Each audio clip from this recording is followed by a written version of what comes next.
personally view homes as another fuel type. And I think that, especially in places like Region 5, where I just came from, down in Southern California, for instance, that area is tremendously fire adapted. It's just part of what all of the plants in that environment are designed to do. And I think that's a situation where not only does it belong in that environment, but we're never going to be able to subtract it from that environment because it's so volatile.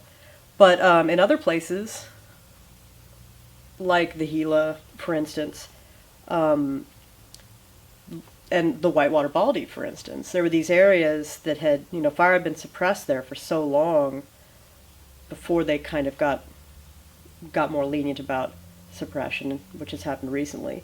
And I was talking to some old dude who owned a cabin kind of near our fire base, and he said that when he was young coming out there that like you could see through the trees to the mountains behind, and that it looked really different. And then now it was just so crowded, like you couldn't see, just really unhealthy, just too much what's that called? Too much growth, it was too closed. And because of the fire suppression. And then like 2 months after that happened, we had the Whitewater Baldy come through and just nuked out all of that. And so I think that fire's role in the environment is really crucial.